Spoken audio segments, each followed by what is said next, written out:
Thank you. Thank you so much. Thank you all for coming. I know everybody here is very busy, so I'm very honored that you all choose to come today, and thank you, Ambassador Fujisaki, for the beautiful flowers you sent me on my arrival and for all you've done over the years to benefit the people of Japan and the United States. Thank you to the ACCJ and American-Japan Society for inviting me here to speak and learn from all of you. And mostly thank you for the warm welcome and the birthday wishes. I've never had a party this big. I would like to introduce my husband, Ed Schlossberg, who is here with me, as well as my colleagues from the embassy. My Deputy Chief of Mission Canton, I'm sure many are well, in Zweig Mika, Public Affairs Councilor Mark Davidson and Zweig Kuniko. Also here are my Chief of Staff, Deborah Deshawn Reed, Political Minister Councilor Donna Welton, and Economic Minister Councilor Jessica Webster, among others from my team. Maybe you guys could just stand up briefly. Jan Nyland's here, about me. Stand up.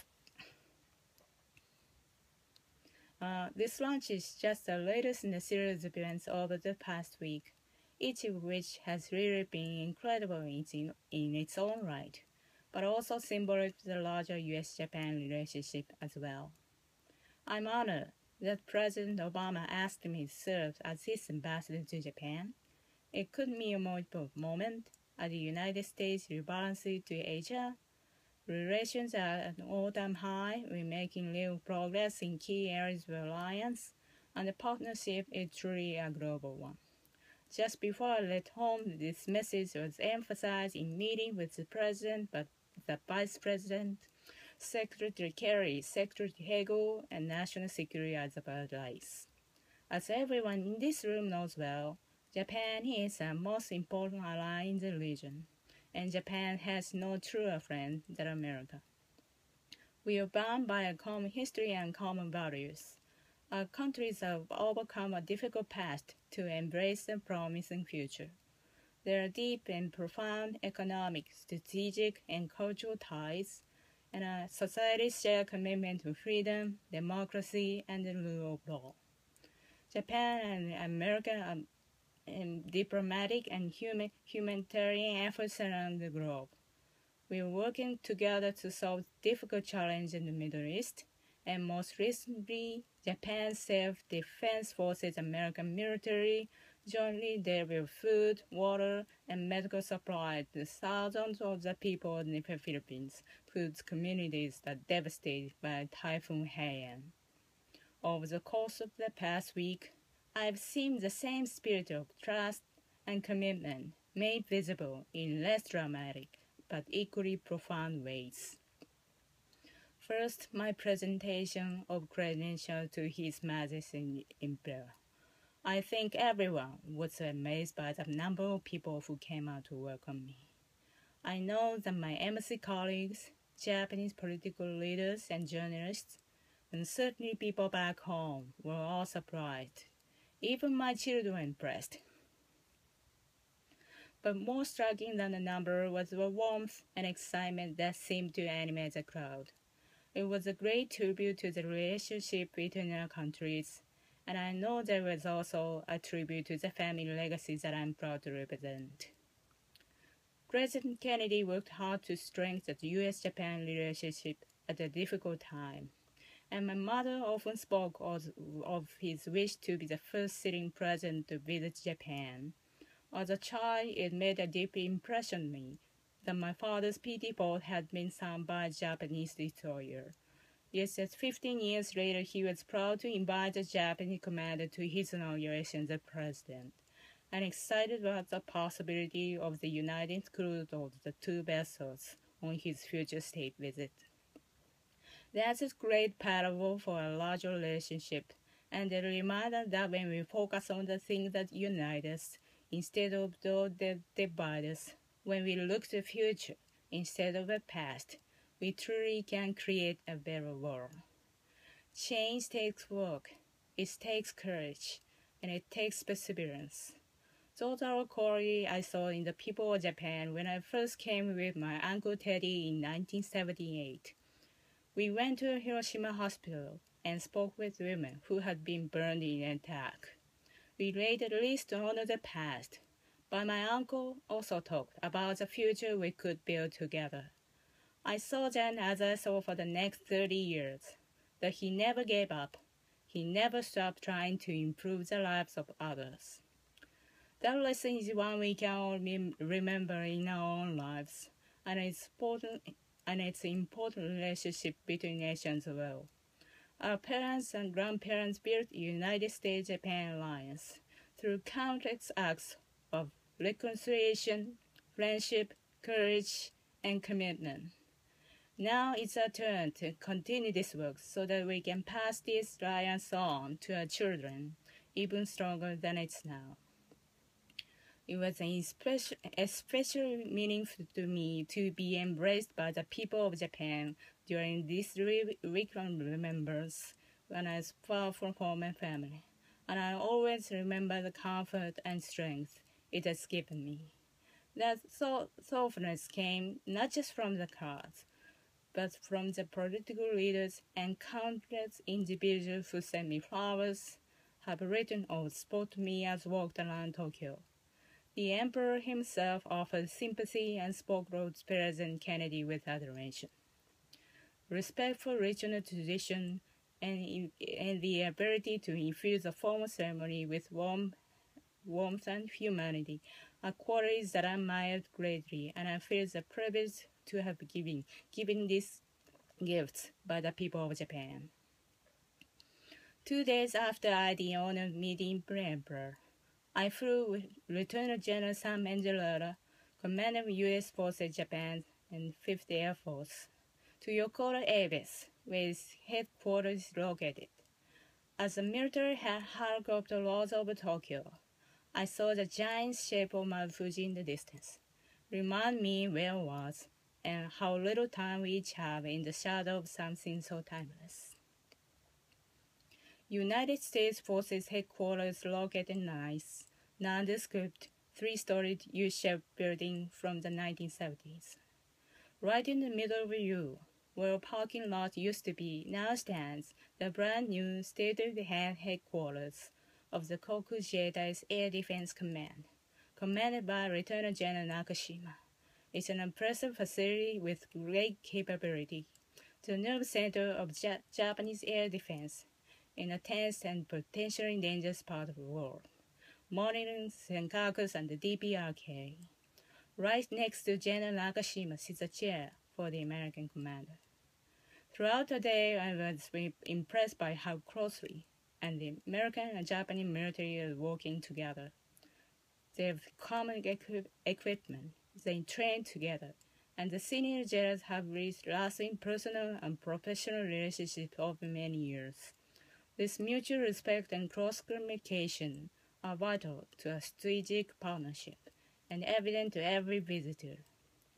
That's why this relationship has underwritten the peace, security, and prosperity of the Asia-Pacific region for more than 6 decades. That close-working relationship was underscored during the 2+2 meeting with Secretary Hego held here in Tokyo for the first time. Work is on the way to revise our bilateral defense guidelines for the first time since 1997 and expand the scope of mutual cooperation. We support the evolution of Japan's security policies, and they create a new national security strategy, establish a National Security Council, and take steps to protect national security secrets. We are committed to a realignment of bases and proceeding with the Futema replacement facility. Additionally, we are committed to conduct joint exercise and training so the American and Japanese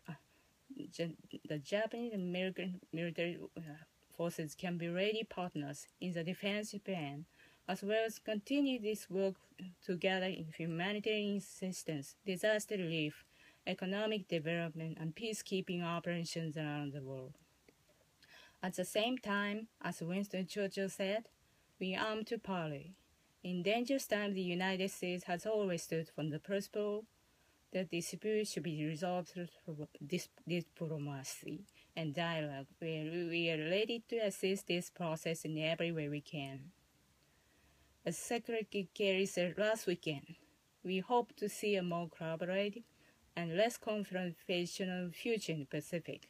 Unilateral actions like those taken by China with announcements of an East China Sea air defense identification zone undermine security and constitute an attempt to change the status quo in this China Sea. This only serves increased tension in the region. Japan has shown great restraint this past year, and we urge them to continue to do so. We encourage Japan to increase communication with its neighbors and to continue this towards a regional challenge in a measured way. We will continue to consult especially closely with the Japanese government on these issues, and I know Vice President Biden will be underscoring these messages on his visit next week. Most importantly, every American should take pride in the patriotism, the level of excellence, and the commitment our service members and their families have to the U.S.-Japan alliance. The Japanese can see every day that America is here for them as a partner in the defense of Japan. An American can take satisfaction in knowing that their forward deployment helps keep Americans safe and Asia peaceful and more prosperous. Speaking of prosperity in Asia, it's time to talk about Abenomics, Womenomics, and TPP. As everyone here knows well, this is a moment of opportunity.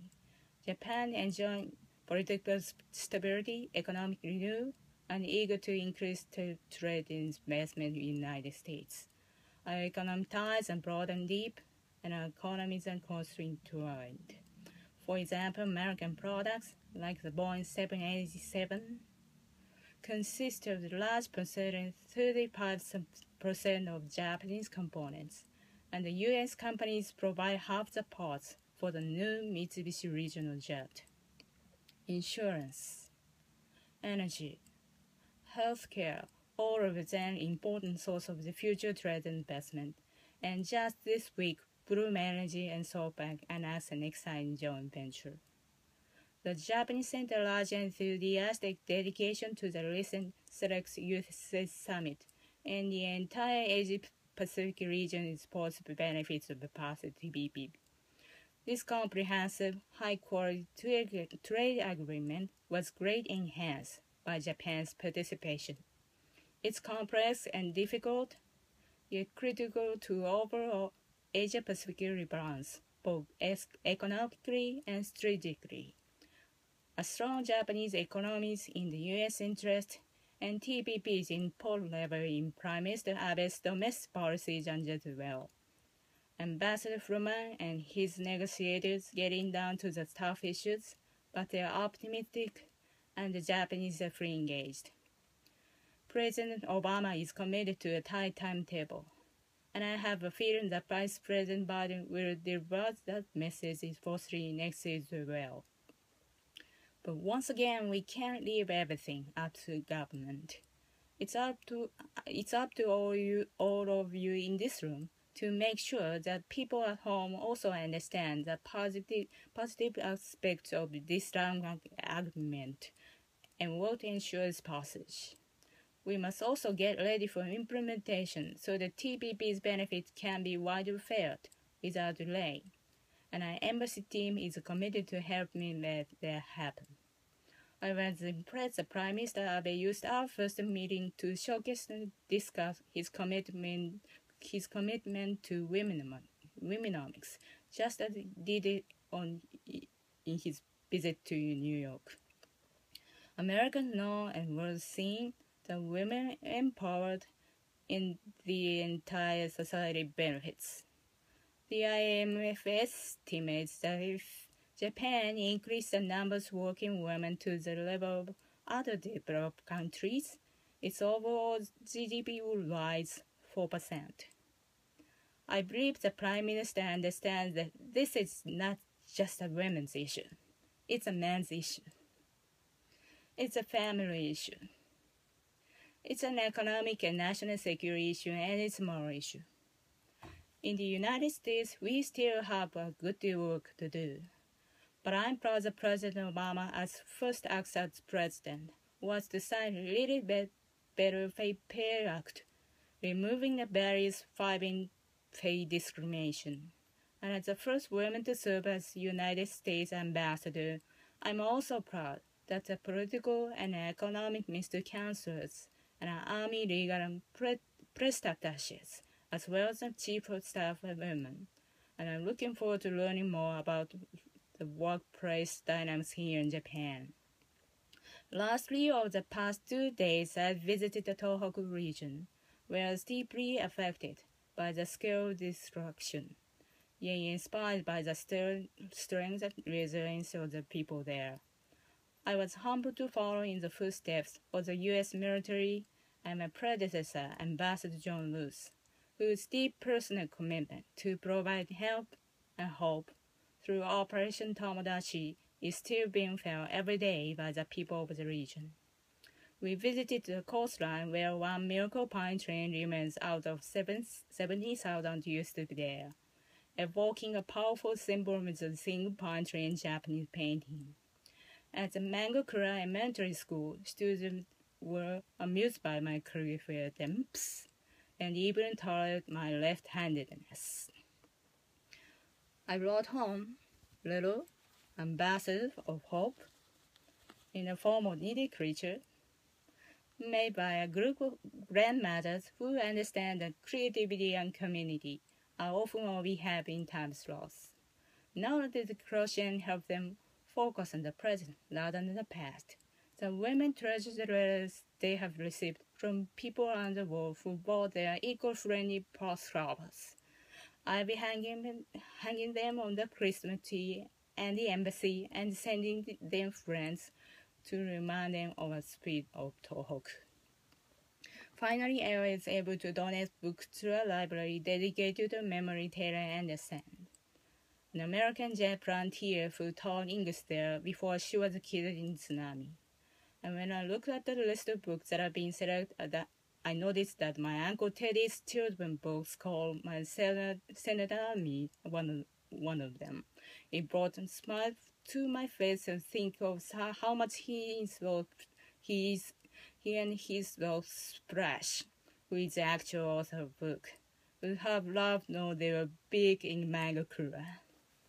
It was 2 days that Ed and I will never forget.